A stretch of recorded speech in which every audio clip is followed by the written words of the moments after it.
This recession has been dubbed the he session for the record number of men that have been laid off. In fact, some 80% of job losses during this recession have hit men. According to the U.S. Bureau of Labor Statistics, by the end of 2009, up to 28 million men globally could be jobless. So you'd think it would be men who would need the most help with personal finances. According to my next guest, personal finance is actually more important for women. Here to tell us 5 reasons women should focus on finance is Manisha Thakor, co-author of Get Financially Naked. Manisha, thanks so much for joining us today. Tanya, great to be here. So, in your line of business, personal finance, do you find that women are perhaps not as prepared as they should be? I find that women are not paid as much as they should be. And one of the things that really strikes me right now is women are still earning 77 cents on the dollar. And, we hear that statistic everywhere, so sometimes it loses meaning. So I like to phrase it this way. 3 out of every 5 women you come across who are working are earning less than $30,000 a year. That is astounding and upsetting. So it's not that women aren't willing or, wanting to take control of their personal finances. It's that the playing field isn't quite equal yet. It is so not leveled yet. All right, so let's go through some of the lists that you have of why women should watch out for their finances. And you say, first of all, that they're earning less, so they need to be on top of it. Precisely. So the biggest headwind is a woman doing the same job as a man across the board isn't compensated quite the same. Now, there's a slight rainbow in that right now, and that companies are looking at this and thinking, gee, if I'm going to hire, who am I going to pick first? And so as you highlighted in the opening, it's helped women in the short run, but not for the right reasons. Right. And of course, women don't work for as many years as men. Now, is this because they spend some years taking care of the family or maybe elderly relatives? Is that the reason? Tanya, that's exactly it. On average, women spend 12 years more out of the paid workforce than men. And you may think, big deal, but for every 2 years as a woman we stay out of the workforce, our salary drops down by another 10%. Not to mention our savings, right? And that's the huge thing. I mean, if you take 2 women, one who works for a full 35 years and one who takes 12 years out, works for 23 years, that second woman will have less than half the amount in retirement, even if she has the same annual savings rate, because those 12 years, if they happen early on, are just so vital, and that's what you're losing. And yet an elderly relative gets sick, and it's often the woman who's expected to stay home and take care. It's a huge societal problem. I don't have the answer, but I do like to highlight that the numbers are showing us that's a tough financial decision. If you choose to do it, you want to talk it over with your family. More reason why women have to be on top of their finances. Also, women, we all know, but we may not want to talk about it, live longer than men, so they better have a retirement plan in place. It's true. Women live an average of 5 to 7 years longer than men, and I like to say it's not because we're killing them off. We think.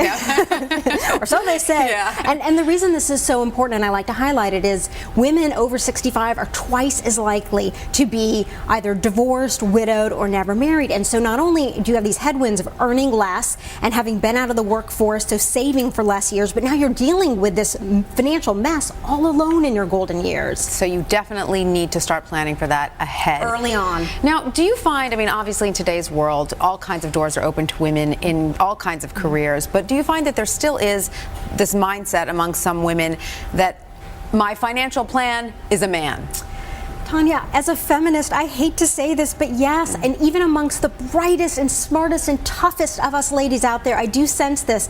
There was a wonderful op-ed by Laura Vanderkam called The Princess Problem. She was talking about Barbies, and she made the point that one of the things that's so detrimental about Barbies is not just from a body image standpoint, but they encourage women to give up their locus of control, all this princess toy and mindset that we get. Studies have shown that 80% of men agree with this statement. I should determine my worth in the workplace.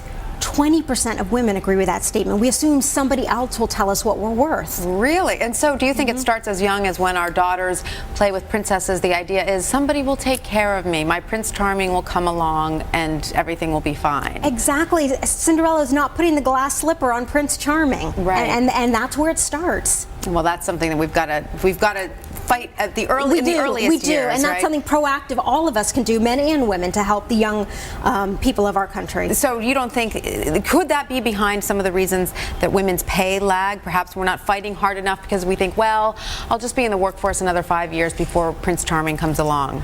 You know, it's really tough, and researchers have tried to parse out why it is that we have such a bright, vibrant workforce amongst our women, and yet we're still seeing this gender wage inequality. There aren't clear-cut answers yet. Right. Okay, so women need to be empowered to negotiate for their proper worth, right? And that's exactly it. And that's the final point that I'd wanted to highlight is there's a lot of societal resistance against doing that. I came across an article the other day called something like, 11 powerful women that make men squirm. And I was thinking, what kind of message is that sending? Yeah. You don't see articles about powerful men making women squirm. Absolutely. And so you really have to swim upstream if you're a woman to stand up for your rights. And so let's say you are a working woman who finds herself in the position of feeling that she's being paid less than her male colleagues. How would you recommend that woman go forward and have the conversation with her boss? It is a very tough conversation for a person of either gender, particularly in this economy. Sure. But what you want to do is bring in the facts, show the value that you're adding, show how you are either increasing productivity, driving the top line, increasing efficiencies on the bottom line. For any worker in this kind of economic environment, showing the value you bring to the table is the best tactic. In this segment, Manisha joins us to answer some viewer questions. Thanks so much for sticking around. Our first question comes from Kim via Twitter, and she asks, I'm getting married soon. What's better, joint or separate bank accounts? Oh, Tanya, that's like asking, I'm getting married soon. How many kids should I have? It's a highly personal decision. The two most common choices, of course, are joint accounts, or what I like to call the financial three-way, mine, yours, ours. And what I like to say is that there's no black or white answer. The key is to put in place a couple of speed bumps that can help make sure you don't want to end up poking each other's eyes out as a newly married couple. So if you do joint accounts, set a dollar amount that you can each spend each month, no question asked, a dollar amount above which you agree to consult each other.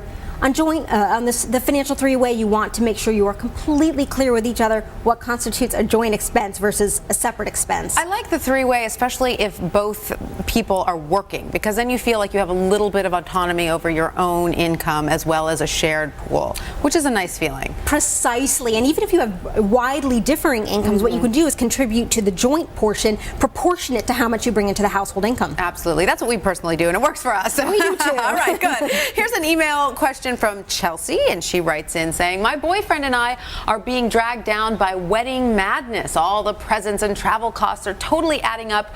Who should be paying for what? That's a good question. The traditional answer would be that the bride pays, but that's not really the case anymore. Well, and I'm hearing Chelsea's question from a number of young men and women in a different sort of angle. In other words, a lot of young folks are getting invited to weddings left, right, and center. And in this tough economy, what they're struggling with is, if my boyfriend invites me to attend a wedding with him across the coast, who pays for the tickets? Who pays for the gift? So Chelsea's question is a really tough one in this economy. And what I'm telling people is no right or wrong answer again, but I suggest a non-traditional approach. Write down what you want on a piece of paper, exchange it with your significant other. You each read each answers out loud. That way you can't back off or get nervous. And it could be 50-50. It could be whoever invites. It could be you alternate. But the key is you've got to talk about it. Yeah, communication. Keep that line of communication open, right? That's always what causes a lot of problems with couples and money, is not communicating about it. Precisely. All right, great. Now, Maria sends a question via Facebook, and she writes in, I'm graduating in 2011 and will owe $43,000 on private loans. I also owe $6,000 on my car loan. I don't want to owe money all my life. Did I make a mistake to go back to school? It can feel like that at this moment, can't it? It really can. And this is tough love for Maria because it depends on what her income is. If she comes out of school and her annual average income over the next 10 years is over $43,000, she's going to be okay if she lives within her means. However, many students are coming out with more in debt than they will earn annually, which on top of something like having outstanding car loans is a big debt burden. And students should know there are programs, for instance, if you go into social service work or if you become a teacher, Right. where you can get some of your loans forgiven. Exactly, and if you have government loans, you can now apply for income-based repayment plans, which will cap your monthly payments at 10% of your income for a 30-year period. After that is forgiven, the forgiven amount is taxable, but that is at least a number that is more manageable. Absolutely. So Maria should look into all of those things. And